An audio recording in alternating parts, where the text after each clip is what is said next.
My mom died when I was 6 years old. My dad ended up turning to one of his good friends, Anna, and they ended up getting married a year later. Anna brought up the idea of adopting me on the wedding day. It was something my dad was all for, but I went nuts when she mentioned it to me, and I spoiled the rest of the wedding. For the next year, we did this really intense therapy, where I was told over and over again by the therapist and them that I needed a mom, that it would provide safety for me, and that it wasn't a betrayal of my mom to accept another loving mom into my life. Finally, the therapist put the recommendation to the court for approval, but when the judge spoke to me, I told him that I would run away and that I would do everything to never come back. I was 8 at the time and meant business. He asked me why I didn't want to be adopted. He listened, and when he addressed the court again, he denied the adoption request and told my dad and Anna that until I was on board, no adoption would be approved in his court. They did try again requesting a different judge, but received the same response. I was constantly asked to change my mind. Anna would put her all into trying to fill the place of a mom in my life. Every time I told her she could never be my mom, she took it as a challenge to try harder and better, and she would dedicate so much time to me that it was crazy. I never appreciated it because instead of just being Anna, and my dad telling her to just be Anna, she saw mom as the only thing she wanted. Even when she had kids of her own, I was their eldest son, and I was her son, her boy. So she'd call herself a boy mom, etc., whereas I've never called her mom. If we're being honest, I don't even love her after all these years. I see her as an intrusive family member who won't stop. My relationship with my dad is also not the best, because I don't particularly appreciate that he wouldn't take no for an answer, and he was so quick to try and push an adoption, even after I told him that I'd rather be with grandparents or an aunt, uncle, or close family friend to Anna if he died. He insisted being with Anna and her being my mom was the best for me. I turned 18 a few months ago, and I ran like I was on fire to get away from my dad and Anna. I lived with my maternal grandparents for a little while before moving in with my maternal uncle, who lived near a good apprenticeship that I wanted to join. My paternal grandparents celebrated their wedding anniversary this past weekend, and I was there. While there, Anna approached me and handed me papers for adult adoption. She told me she loved me, and she wanted me to know that it wasn't too late, that she would still adopt me, and that she wanted to make our relationship official as mother and son. I asked her how she could be so delusional when I said no to being adopted for 11 years. I said to her face I would not change my mind. She and my dad were so angry at my choice of words, and chaos ensued at the party. Am I the idiot? Jesus, that was a horrible move to pull at a family event. You are not the idiot. OP, people need to learn what no means. They tried to get another judge to ignore your wishes, which is the biggest one for me. You said no, so they hired a whole therapist to convince you? You didn't say anything about needing therapy, so it sounds like that was literally the only reason. Your dad is kinda the idiot for rushing into a relationship and marrying a year after your mom's death and not giving everyone time to grieve. I get you exploded, but how many times could you say no until someone listens? It seems, oddly enough, like some challenge for her that she wants to win. Yeah, so they hired a therapist to work against your interest actively. Bold strategy. We see how it all played out. Her continued insistence in how she goes about it all these years is sus. Is there a deeper and hidden reason for the insistence? What else does she stand to gain if you accept? Or lose if you refuse? Hold your ground. At this point, it's harassment. I think you need to get a Mother's Day gift for Anna, a copy of the court declaration that you've legally changed your last name to your late mother's maiden name. Rotten flowers and a dead rubber rat with a card written with, "Thinking of you, optional."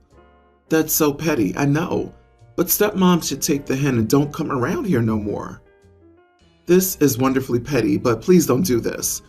You might consider checking to see what the laws are where you live around inheritance. A living spouse will inherit the entire estate when their partner dies. This may not be the case if there are living children for whom the surviving spouse is not an adoptive parent. Your dad's wife may have ulterior motives here, depending on what the law says. My 27 female family has a monthly dinner night tradition. This has existed since my 2 siblings and I graduated and moved out to keep the bond in contact. Back then it was only the five of us, but now I have many more in-laws, nieces, and nephews. I have no children, but I'm married to Jack, 27 male. Family dinner night is hosted by whatever day everyone's free on any given month, and the host fluctuates between me, my parents, and my siblings. This month is supposed to be hosted by me, and we've agreed on Sunday. The issue comes with the fact I've asked in the family group chat for my mom not to come. I clarified that my dad was invited, but I understood if he didn't come due to my decision. The reason? She absolutely hates Jack. Every month she has something to say about him, whether it's his appearance, the things he says, or just any small fumble he makes. She always has to have a comment at the ready. I don't know why she dislikes him so much, other than their opposing personalities, but he's never been rude, abusive, cynical, etc. She has no reason to dislike him. They aren't similar people, but I don't see that as any excuse not to be civil. This has never been an issue with any of my siblings' partners. I've called her out on it privately before, but nothing changed. I tried to tell Jack that we didn't need to go, but he didn't want to take my family night away from me. Last month, my parents hosted, and specifically asked Jack not to come. So, was my decision not to invite her a little petty? Yes. It wasn't an easy or hasty choice. I spent all month debating about it. Jack did say he was okay with her coming, but it wasn't just about him anymore. I was personally having my own negative feelings about her. It caused an outrage in the chat though, especially with my mom, as expected. I haven't answered the phone call from her yet, as I know it'll be a mess, but I have talked to my brother who thinks I'm making a bad decision. He and my sister both agree that I have the right to be annoyed at Jack's treatment, but at the same time she's our mom, and not inviting her causes more rifts and issues than not inviting Jack. Our mom is just opinionated and wants the best for me, and it's cruel to shun her like this suddenly.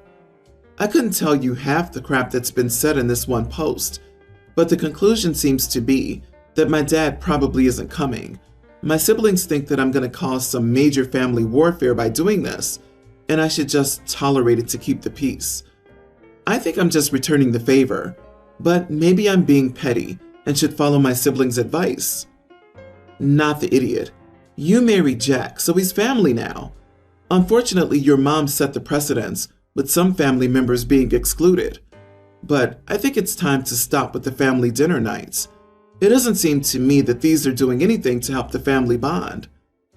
I totally agree with you. You shouldn't be going if they exclude Jack from the dinners. Show solidarity with your partner, and maybe your mother will have to accept that her son-in-law is family now, or at the very least, her crappy behavior towards him won't be tolerated. Neither of you should subject yourself to her or anyone who thinks this is okay. Mom likes to play games until someone decides to play the same game. Then it's all, how dare you disrespect me? It's Jack's house as well as yours. If she can't be civil to him in his own house, she doesn't get to come to his house. 3-year-olds can grasp this stuff. You need to keep repeating, she is causing the problem. She can fix it. She doesn't want to. I, female 32, have my mom living with me. My father passed away a few years ago, and she has no other family in the States, but she didn't want to move back home. My dad's sister, my aunt, recently visited and brought her son, 23. He's moving to the States for work. They're also staying with us. Our family's fairly well off back home, and I do very well here. But in our culture, men are valued above women. My cousin is an entitled jerk, and his mom treats him like a prince. He wanted to borrow one of my cars to tour the city. I asked him how much experience he had with electric cars. He said not a lot. So I said no, period. I like my car.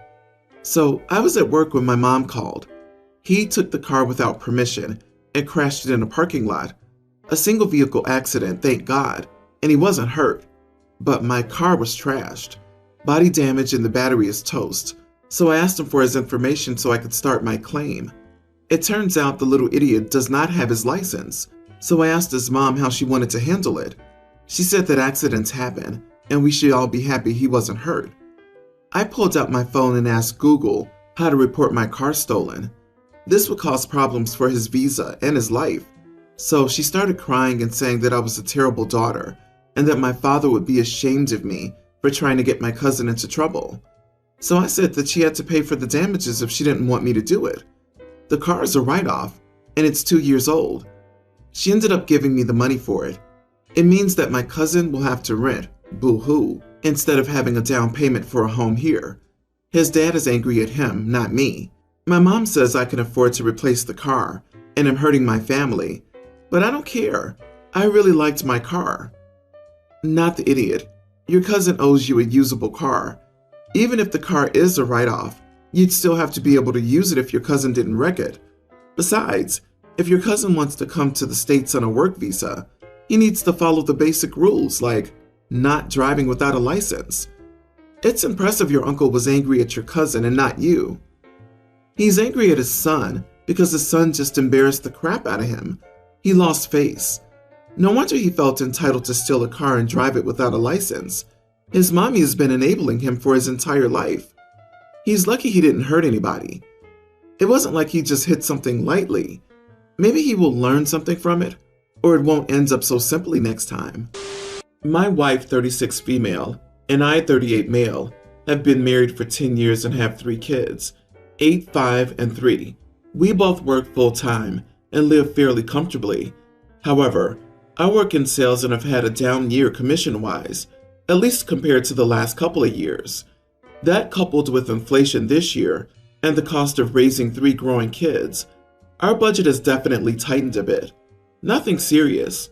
We just aren't saving as much as we've been able to in years past. But also, enough of a change to warrant a careful look into our spending, in my opinion. My wife's family is large. She has 5 siblings and they all have kids. They also love Christmas. They make a huge deal about it. One of their traditions is that each sibling in their family buy a gift for every one of the nieces and nephews. We're also expected to buy gifts for our siblings and their parents.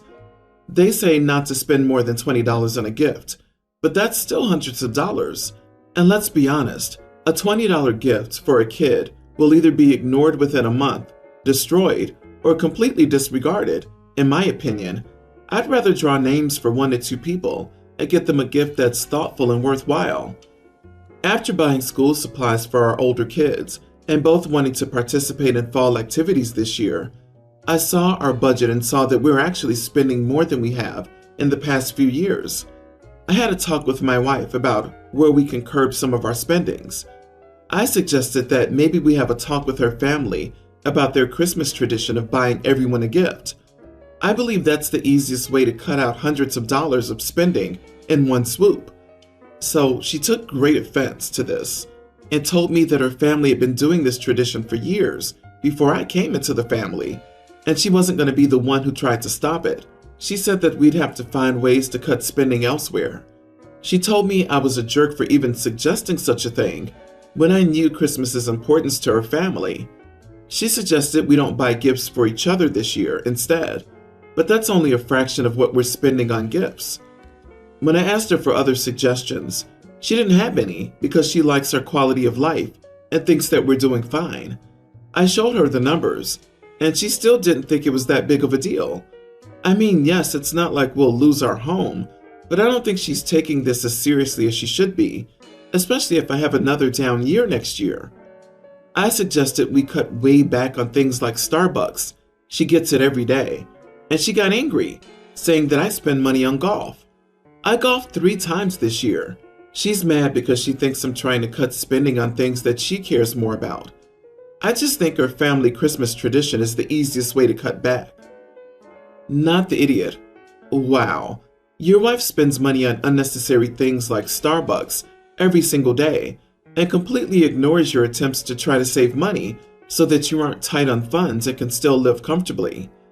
In my opinion, buying hundreds of dollars worth of gifts to uphold a tradition that may cause you both to put yourselves in the hole is not worth it.